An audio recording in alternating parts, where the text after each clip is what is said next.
Buhari has just jet out to London after his Nairobi meeting, and of course is expected to have a medical checkup in London.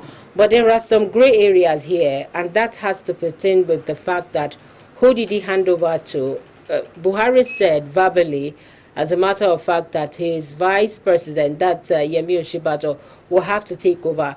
But there was no letter conveyed to the National Assembly to show the intention of the president in terms of actually handing over power to Osinbajo. Now, there is a thin line. Can Osinbajo work officially as the acting president? And secondly, many Nigerians will also wonder, is the National Assembly under the armpit, or will we say an extension of the executive? Because obviously if the National Assembly is being excluded or not informed, some will say that are they now appendages of the executive that they do not need to be informed? You see, we take a lot of things for granted, but there are things that must be done normally, and that is the actual thing. The president is supposed to write a letter to the National Assembly informing them of his exit from the country and telling them who is going to be in charge for that period. When he left the other time, he made a formal letter to the National Assembly. And that was when Osinbajo was able to act. And he acted as a president. But this time around, I don't see, there is no power given to him. It's just on paper that he has handed over to him. On what ground? On what ground? What empower him to act as the president? For the fact that in the constitution it is said that when the president is not there, he is fixing as the president, but the power must be handed over to him formally through the National Assembly. That's how it should be. So just jettisoning out of the country and just saying it verbally, well, I don't know. It might be, maybe as time goes on, things might reveal. Maybe actually has sent letters to the National Assembly to actually stamp his exit and also make Osinbajo as the acting president. But why would it take the National Assembly this long to say that? Because he's been planning this trip even before he went to Nairobi. Well, in the actual sense of it, it doesn't need to, even before leaving the country, so you're also supposed to have sent that letter to the National Assembly, right? And the National Assembly ought to have ratified it. That Osinbajo, for the time being, for this period, social period and social period, will be acting as the president of Nigeria. So you understand? But without that, I don't think there's any law backing him to be acting as president. But by the virtue of his position as the vice president, he will still be doing, if he's being instructed, he will still have to take instruction from the president before acting. He cannot act unilaterally without informing the president whatever he wants to do. Because definitely the power has not been given to him wholly. So can the National Assembly save the situation by vetoing the president and deciding? Because obviously from the implication, it sounds like the place is vacuum. It's vacant. No one is sitting there as acting or the president. You see, I don't see National Assembly doing all this kind of a thing, because to me personally, they will not like to do anything contrary to the will of the president. That is the way it has been doing. That's the way it has been done. They've never done and came out strongly by the virtue of their position in the Constitution. You saw what happened during the electoral bill. Everybody was expecting them to come out hard, but it was the tone of the president, where the president was too good at it, they danced to. So I don't see the National Assembly coming out to veto Osinbajo unless they get clearance from the president. That is the way it has been done. And for the fact that our president jettisoning out of this country, our prayers that he will come back ill and healthy, because he's sick, he has been sick, and if you know you don't have the strength, there's nothing stopping you to say, okay, I hand over to you, act until I'm back. There's nothing stopping him. But you should understand, the other time when he was out of the country and Osinbajo acted and took some decisions, when he came back, he reversed the decision. And that was at the time he was even given the power to act as the president. So we, in this country, we do a lot of things with levity. We do as if nothing will happen. Like you heard a government official saying, heaven will not fall, that we are going to get out of this first problem. Is that a consolation message to Nigerians? Because they knew nothing will happen. Nothing will happen. Fela has been saying this time before now that we are suffering and smiling. We have been suffering and smiling. And I don't know who gave us that thick skin to absorb all this thing that is happening in Nigeria. I don't know who gave us that thick stick. skin. But to me, when I heard that message that nothing will happen, that heaven will not fall, I said, wow. But now, do we have a docile National Assembly? Because one would have expected that the National Assembly would question further, what is the president going to treat that the hospitals here cannot attend to? Now we're looking at taxpayers' money, and that's the reason why the National Assembly here is in a way in the eye of the storm, given the fact that the National Assembly is representing each constituent. The voices of the people are the ones at the National Assembly representing the interests of the people, and it is through the people you get the taxes. Now, if the president is going to treat himself, and of course not within the shores of the country, outside the country, shouldn't the National Assembly by now be convening a meeting, asking questions to say, this is what my constituent, this is what my people are saying. Why is the president not being treated in Nigeria? What is the president going through that the doctors, the medical operators we have in Nigeria, including the ASO clinic, cannot attend to, that he has to go to London on taxpayer bills? Now, why is our National Assembly apparently docile in this regard? I will start with the clinic in the ASO Rock. There was a time the wife of the president said there was no Panadol. That you cannot even find a Panadol in the clinic. Is that not an indictment? But he said it, everybody heard her. He said that openly. And let me tell you, do you actually think these are members in the National Assembly are actually representing their constituencies? Have there any time they come back to their constituencies and ask for their opinion? Have there any time there is a town hall messages or meetings that they will actually come back and ask for the opinions of their members? The only thing they do is that when the election is coming, they go around and be begging people, we are your messenger, we are going to represent you. Once they are there, they are on their own. They are on their own. That is the bottom line. That is the problem. There is nothing, like even the constitutional review things they are doing, have they ever come back to the people and asked them, we want to do this, we want to do this? What are your opinions? I don't see, for me, that might be my own opinion, I don't see anything. The leadership of the National Assembly did said that whatever the president brought to the House of Assembly will be looking into. They believe is the best thing. He will come with the best thing to the National Assembly, and they don't have any God to question him. That is the system. That is the way we are. We don't have a system that works in Nigeria. That is the problem. I've been saying it several times that we don't need to be talking of age when we are talking of leadership. We'll be talking of system that actually work. It's the system that will work to a stage where the president will also act. But when everything is scattered those systems, nothing is working to a stage. That is the problem we are. In this country, there is no system that is working. Everybody can just come up anytime, any day, and come with their own policies, come with their own ideas, and they will just throw it to the people. And here we are. Even the elites, they will be looking. But should the president ailments be shrouded in secrecy? Like now, Joe Biden, for instance, even while campaigning, the Americans could understand what he's going through, the kind of ailment he has. And of course, he's not hiding the fact that he's an aged man who has to deal with one issue or the other. But in spite of that, he's still leading the people. And of course, they understand what is going on within that cycle. But for the president in Nigeria, an average Nigerian do not understand why the president is going out. It's just medical trip, and that's complex.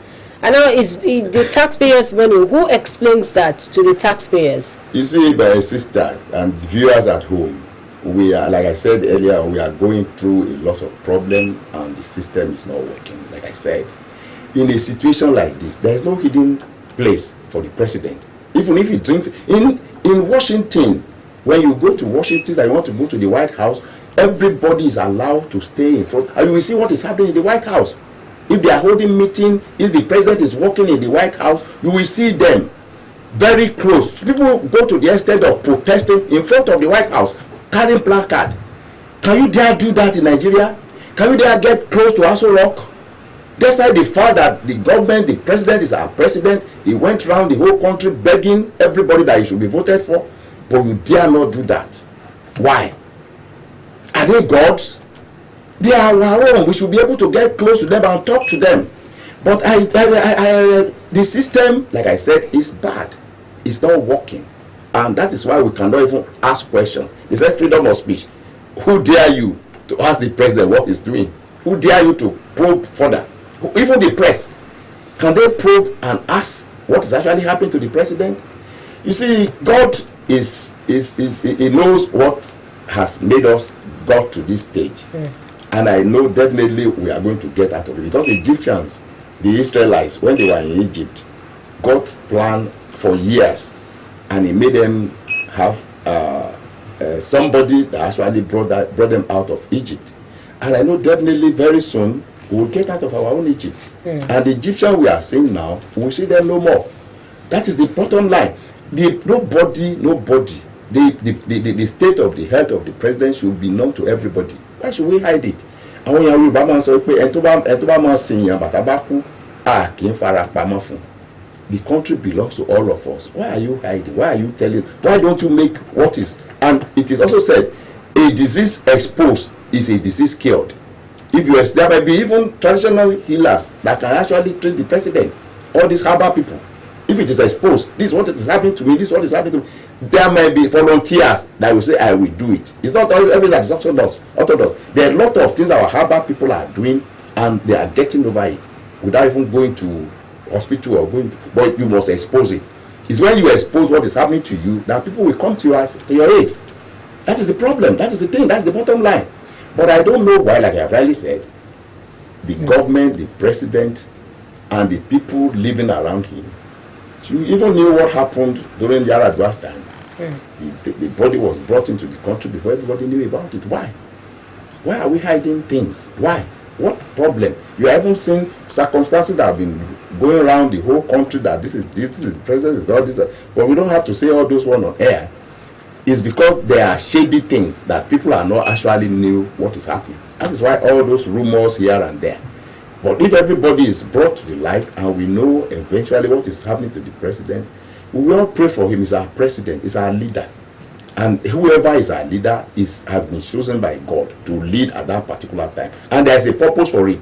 Either good or bad, there is a purpose for it. And like I used to tell people, when they say change for what? When they say next level for what? But whatever is happening in Nigeria now, there is a purpose for it. Our prayer is that God should give us the strength and the enablement to live to outweigh what is happening to us in the country. All right, just to let our viewers know that you can also participate by calling into the program this morning. The number will be right on your screen, and do remember you have to turn down the audio level of your TV set, or you move away from it to tell us your name and where you're calling from to participate on the program this morning. And Dr. Fashakin, that actually takes me to the issue of corruption. Now, this administration appears to be at the front stage when you talk about corruption. And if you could see the mantra, it's like we're going to fight corruption to a zero level. It's going to be zero tolerance. Now, if you have this happen, because the medical trip of the presidency, it's not accountable in terms of what is the spending like. A private jet or possibly the presidential jet is taking him there, and it's going to be packed waiting for him. And now who is going to fund that? It's not explicit, and these are resources coming from Nigeria. And even if you see the body language of Europe, even London, we once had a prime minister that said Nigeria is fantastically corrupt. Now if you look at that fighting of corruption by this administration, would you say it has been holistic from what we have been seeing so far? Well, to be honest, I give it to Buhari for even initiating the idea of fighting corruptions. And for the fact that we were able to get one or two, because all those people that were being fought and that were being caught, were they not actually in that mess?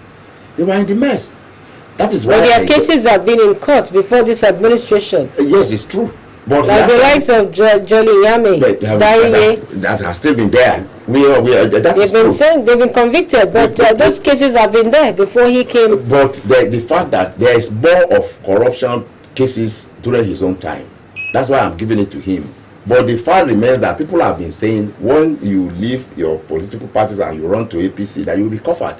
I don't know how far that's true, but people have been saying it. But the fact remains that corruption is much more, to me, in my own opinion, more and more in this system, because we have a lot of things. There are a lot of things that is happening. Talk about this fuel contamination of fuel. What on earth could have brought that? There are a lot of things that happens when you have people that want to import things from China. They will tell them, please, what you will use to make 3 or 1 machine, use it to make 5 machines. That is corruption.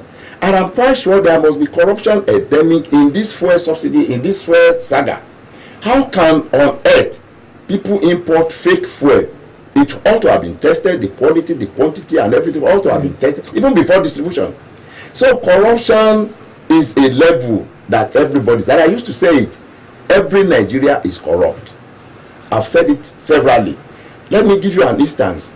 There is a situation, there was a situation in a school. The principal, the student was to write an exam, and the principal called a photographer to come into the school. He negotiated with the photographer for how much it's going to cost to have a 4 passport photograph.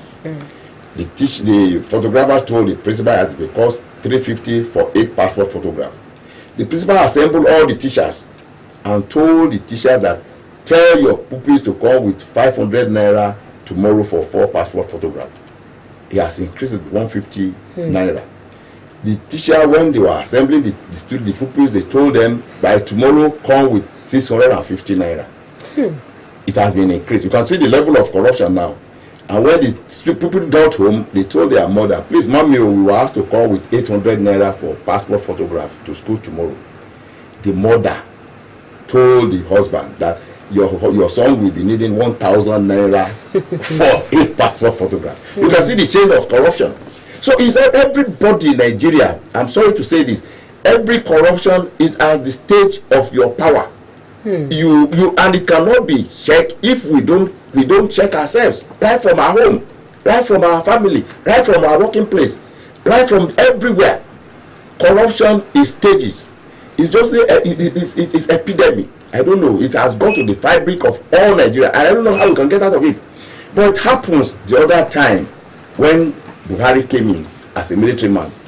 If we have a good leadership, corruption could be curbed. Because if they said if you want to know if the fish is bad, you smell the head. Once the head smells, the whole body is bad.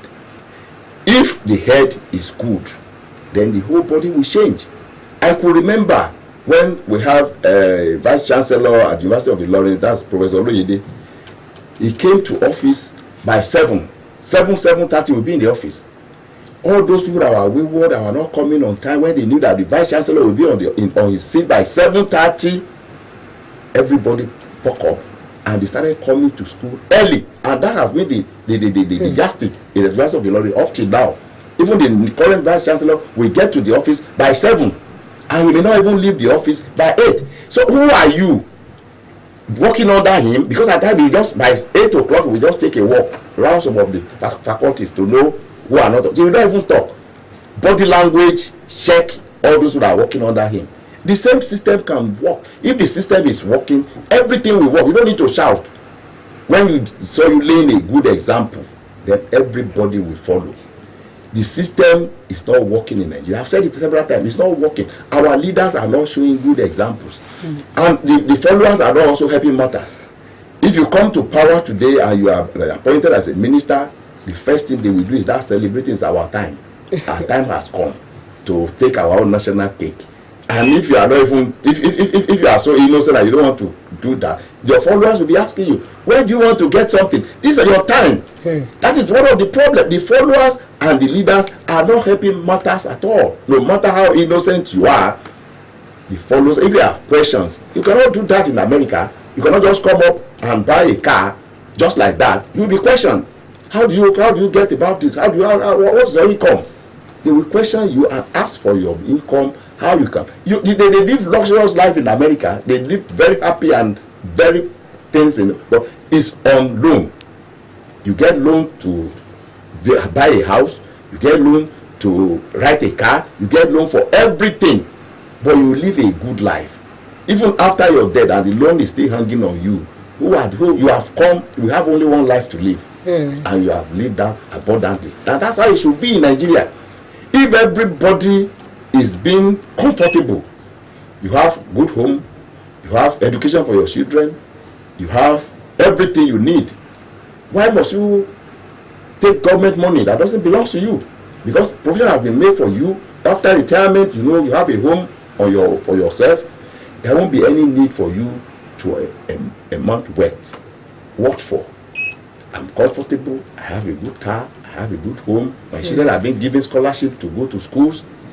What else? But all these things, as a citizen of this country, you have to fetch for water, electricity, road in our street. We mend the road. We put pipe everywhere. We dug boreholes for water. So what is the essence of being a Nigerian, for God's sake? What is the government doing for us? And it's not that this money is not that. The money is there. All this money that is being wasted, embezzled, is enough to go around everybody. I will always say this. Chief M.Q. Abiola did said, we have enough to go around everybody in this country. But it will never be enough for the greed. Those people that are greed, they will want to amass and have until they die. And what are they going to do it? Because they are greedy. But if you are not greedy, you share this thing. Like I said, we have only one life to live. Our leaders should do something about this. And the followers should ask questions. So what is the way out of all of this? How can we actually be on the right track? To have a good leadership. That is the way. How do we get there? Because you also say the followers too are some of the problems you're having. The followers, you see, to a certain extent, are the downtrodden, most of them, that doesn't even know left from right. And the future of the country has been left in their hands. Our elites, our doctors, our lawyers, our sons, those who actually know what it takes, are not adding their voice to it. They kept quiet. I don't know if they are afraid. Talk times of election, when the election is forthcoming. That is why when they say people have been talking, they bought votes, they did this and that. How many, if about 500 voters registered in the polling booth, and the politicians we have been calculating, they've been assessing that out of that 500, only 70 will come out to vote. So they will have packaged money. For out of that 70, let me just get 50. So they will have packaged the money enough to go to buy 50 votes. And in the actual sense of it, it's only 70 or 75 that will come out to vote. All that ones, all the elites, the doctors, the lawyers, everyone, they will not come out. These are the people that can upturn the decision of the vote in that particular polling booth, but they will not come out. These are the only way we can do to make sure we change the system and we change the lyric. If everybody is alive to their responsibility and make sure this thing has a lot of impact, an adverse impact on their life for the next 4 years. Whoever is elected, even if it's a mediocre area or whatever, is going to determine what is going to operate in Nigeria, and it will affect you for 4 years. So what advice do you have now concerning that of Osinbajo? He hasn't gotten an official kind of go ahead to actually lead the country as acting president. Now, what exactly will you be advocating for? But let's take this call. Hello, good morning. Hello, good morning. Good morning, please. What's the name and where are you calling us from? My name is Sana Wibuko. I'm calling from Abakaliki, Benue State. Okay, please go ahead. Yeah, well, the gentleman there is, the analysis is very heartwarming. And the problem of Nigeria, everybody knows, all of us know the problem of Nigeria. In 1982, when the 2.8 billion saga, I wrote an article in the Nigerian Tribune. You see, these children, you deny education. You use the stolen money to send your young children abroad. But when they come back, these children, you deny education by 2.8 billion. You start killing your children on the streets of Nigeria. So this problem. Like the gentleman said, which is true, the Chinese say when the reed is rotten, the whole body is finished. That is why we are now. The reed of Nigeria is rotten. Nothing is happening again. You cannot get anything of merit in this country. Nothing.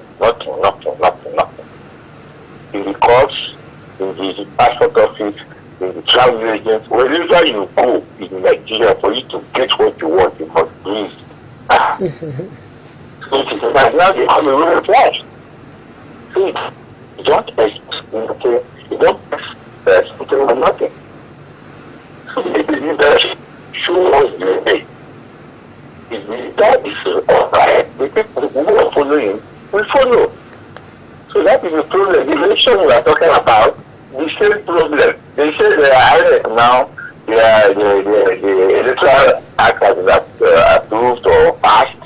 Now they are going to use the electoral. Where are they transmitting the results to? Because in 2019, INEC told us they have no server. Have they acquired a server now? Then those who are returning from Ukraine, they are giving them $100 in this country, for Christ's sake. Oh my God. So my dear, it's about leadership. There is no other thing. Leadership in the armed forces, leadership in national assembly, leadership in the police, leadership everywhere. If we don't get it correct in leadership, forget it. Our condition will remain even worse than it is now. God bless you. Thank you. All right, thank you so much for your contributions all the way from Abakaliki there. Okay, he has said so many things. Now, and of course, it appears that he actually is in tune with most of the things that you've said so far. But let's look at the fact that that aspect of corruption that we have seen, and of course, you've actually looked at some of these gray areas. Now, what are the best ways to deal with all of this development?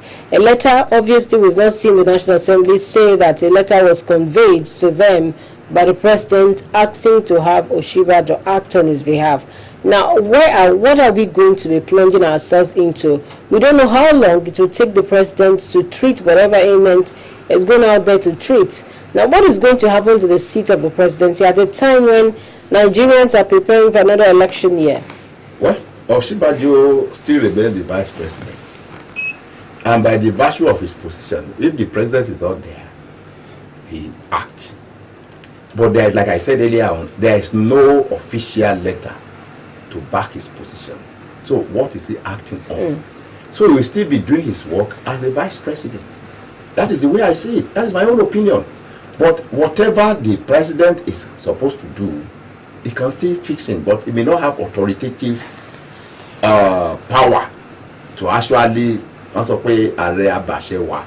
That Ashewa may not be there, but he can still be doing the very work of the president, maybe attending meetings. He might not be able to repeat what he did the last time. Yes. When the president was outside the country. He may not be able to take a very strict decision as regards the policy or whatever things that have to do with government or governance. But he still have to be there. Maybe they want to attend meetings. The APC convention will be coming up. I hope the president will be back before that time. He can still fix into all this. And we don't know, by tomorrow or today, before the day runs down, the president might send a letter to the National Assembly actually informing them, because he is a listening president. He must have been hearing the agitation and the submission of everybody that what he has done, maybe he was in the haste. He won't have, maybe he was in the haste because of his health condition. I thought he could, I still believe he can still put in a paper asking the National Assembly to stamp Osinbajo as the acting president until he comes back. All right, on that note, we must say a big thank you to Dr. Wale Fashakin, of course, the public affairs analyst who've been looking at the state of the nation. Thank you so much, sir, for being here. Thank you. All right, we'll take this break and